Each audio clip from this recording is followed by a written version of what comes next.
Estamos de regreso en Punto y Contrapunto. Este lunes inició el segundo periodo de sesiones en la Suprema Corte de Justicia de la Nación. En la apertura, el ministro presidente Arturo Saldívar dijo que este mes se resolverá la controversia sobre la ampliación de su mandato, según dijo, para dar certeza a la ciudadanía y al propio Poder Judicial. Saldívar dijo también que esta propuesta ha empañado la trascendencia de la reforma judicial y pues en serio lo dice con razón. La ley orgánica del Poder Judicial publicada en junio pasado incluyó de último momento un artículo transitorio para que la gestión del ministro presidente, es decir, la de Arturo Saldívar, se extienda hasta el 2024. Recordemos que el presidente López Obrador hizo suya la propuesta de reforma judicial elaborada por el ministro presidente de la Corte, por Saldívar, y aprobada por el Poder Legislativo. El presidente, el mandatario federal, ha señalado que el ministro Saldívar es la persona indicada para instrumentarla, por lo que avaló una ampliación de ese mandato. Pero pues no todo el mundo está de acuerdo. Días después de aprobarse, senadores de diversos grupos parlamentarios presentaron una acción de inconstitucionalidad en contra de esta ampliación. Este lunes, el ministro Saldívar dijo que se resolverá este asunto y que el Poder Judicial seguirá demostrando su autonomía e independencia. Añadió que esta independencia judicial es un valor del que todos buscan apropiarse y que frente a los tiempos de polarización política y social que se viven, las personas juzgadoras quedan atrapadas. Eso lo escribió en su columna de Milenio.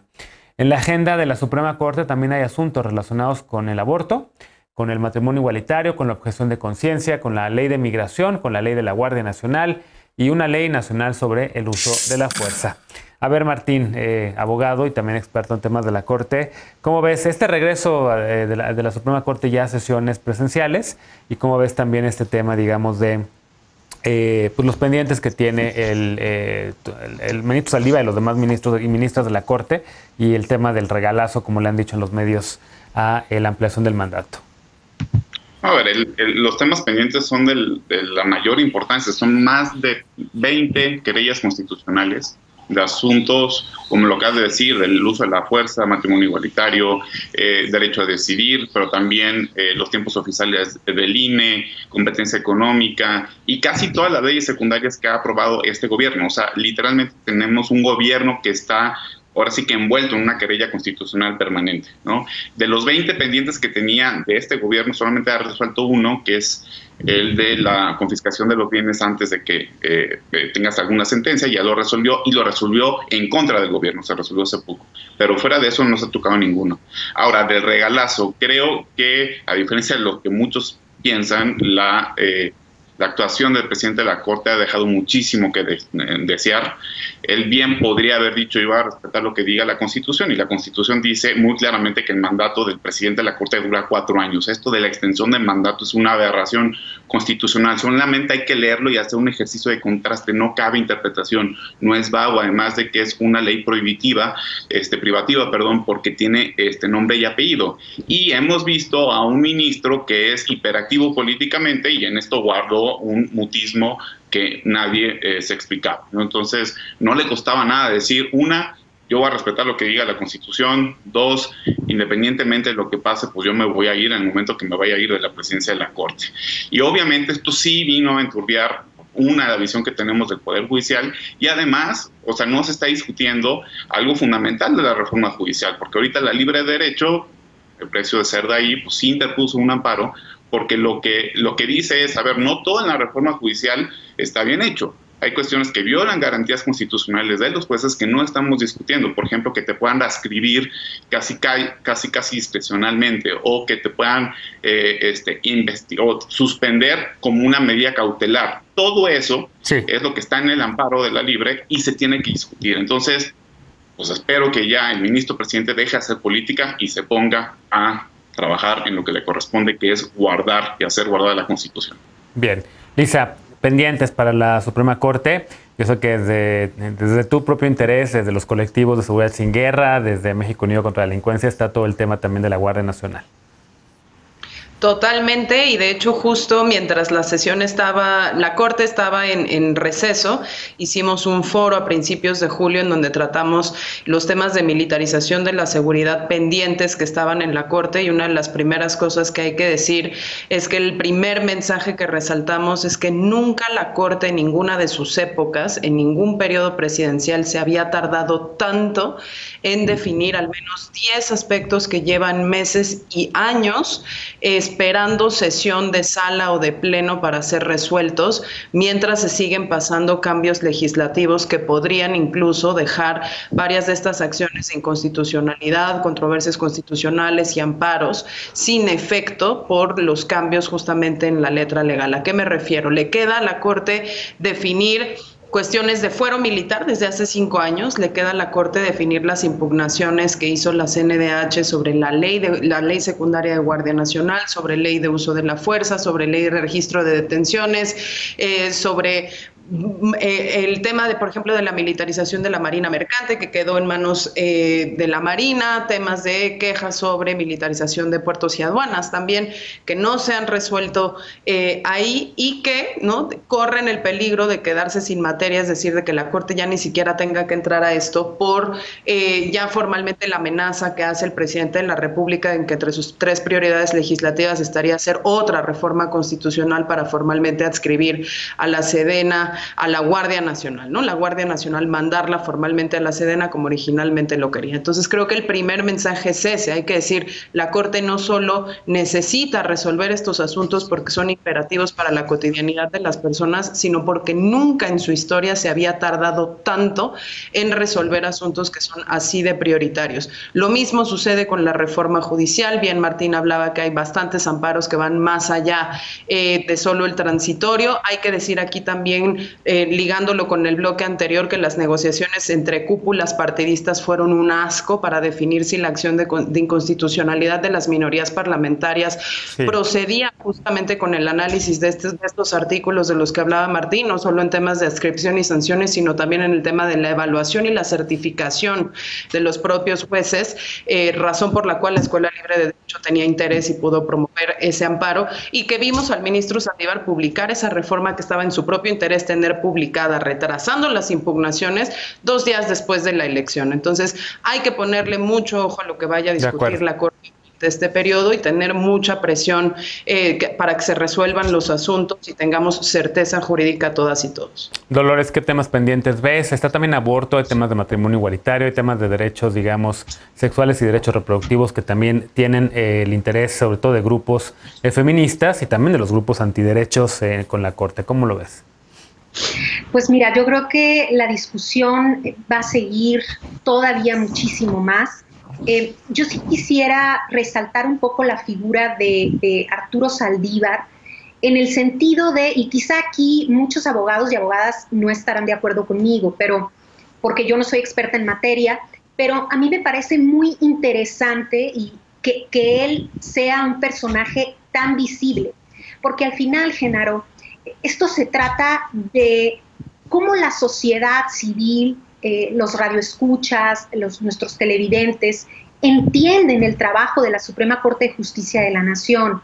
¿Qué hace por nosotros? ¿Por qué es importante conocer lo que cae o lo que recae ahí en cada una de las áreas y de los sectores? Creo que Arturo Saldívar como personaje sí ha sabido difundir en un sentido, digamos, positivo hasta cierto punto, digamos, como ciertos temas, ¿no? Siendo él a lo mejor un poco demasiado, no un poco, sino demasiado visible y quizá también demasiado cercano a López Obrador.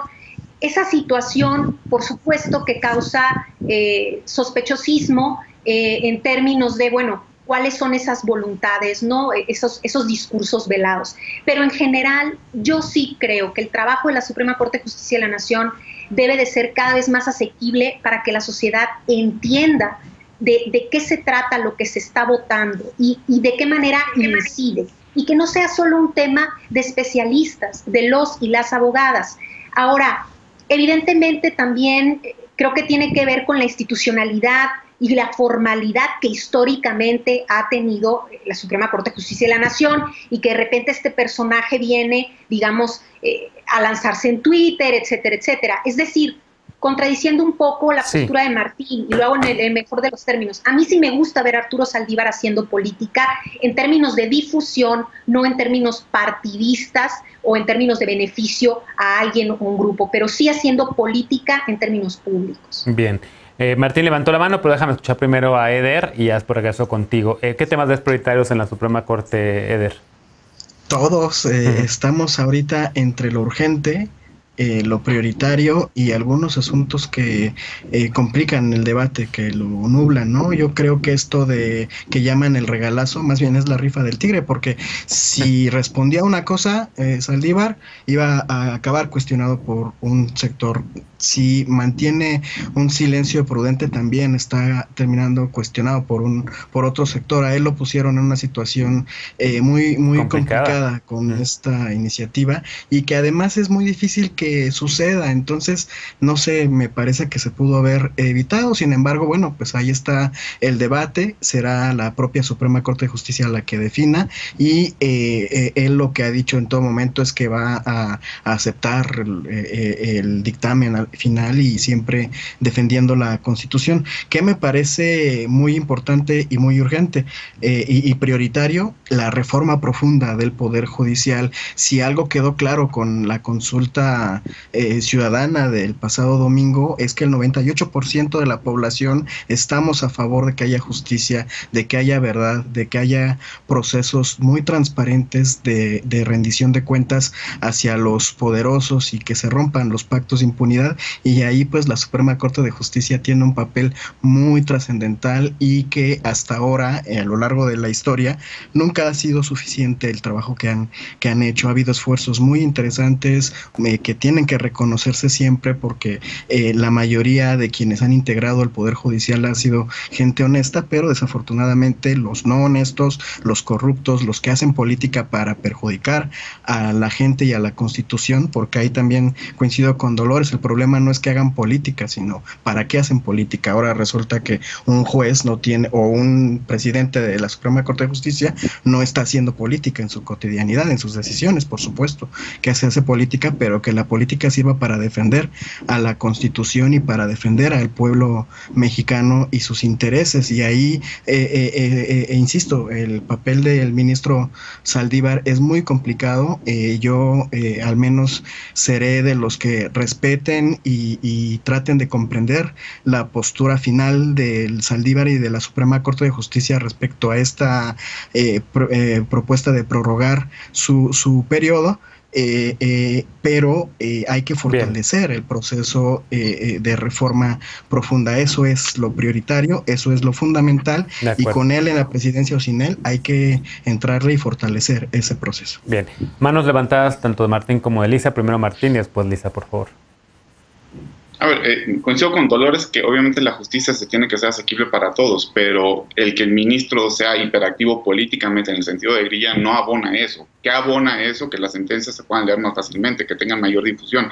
Hay un canal judicial, pueden ir a medios de comunicación, pero, o sea, yo le preguntaría, a ver, que me digan en Estados Unidos qué ministro de la Corte tiene Twitter. Ni uno. En España tampoco. O sea, ¿por qué aquí sí ese tipo de... Bueno, hay países donde se les vota, y eso no está mal. No, o sea, creo que tienes que guardar cierto recato, porque no tienes la legitimidad democrática del legislador, y tú lo que vas a hacer no es que no hagas política en el sentido de lo que decía Eder. Yo no estoy diciendo que sean apolíticos, pero hacer grilla es otro tema, ¿no? Y lo otro... Bueno, hay un claro reto de complicación, eso sí, claro que sí, pero eso se ha venido más o menos corrigiendo a lo largo del tiempo. Falta muchísimo, pero no necesitas un ministro presidente en todos los medios todo el tiempo y acompañando al presidente a inaugurar, por ejemplo, el aeropuerto de Santa Lucía. ¿Qué hace ahí el presidente de la Corte? Cuando el aeropuerto, por ejemplo, tiene varios amparos para que no se construya. Entonces, ahí hay un conflicto de interés. Bien, Lisa. Pues yo solo rapidísimo nada más traer al foco también en el seguimiento que habremos de hacer los próximos meses, el término, el periodo del ministro Franco y el potencial reemplazo y el proceso de selección de quien ocupe esa silla, que creo que también será definitorio para ver cómo se van acomodando los poderes y las conformaciones de ambas salas en la Corte y saber a través de la trayectoria de la nueva persona que ocupe ese espacio, pues qué podemos esperar de su comportamiento y de sus razonamientos, de sus fallos en los distintos temas que tenga que abordar. Bien, bueno, pues dejamos este tema ahí. Vamos a darle también, por supuesto, seguimiento a la agenda de la Suprema Corte, a todos los temas que van a darse en las próximas semanas, porque también seguramente veremos a varios grupos de sociedad civil también tratando de hacer cabildeo, porque también hacen cabildeo en la Suprema Corte respecto a distintos temas. Hacemos una pausa y al regresar, a menos recursos, peores condiciones de vivienda y servicios. Pero no solamente eso, el informe Rostros de la Desigualdad alerta sobre los impactos de las desigualdades multidimensionales en los entornos comunitarios y en la posibilidad de conseguir un mejor empleo. Con este tema regresamos a Punto y Contrapunto, no te vayas.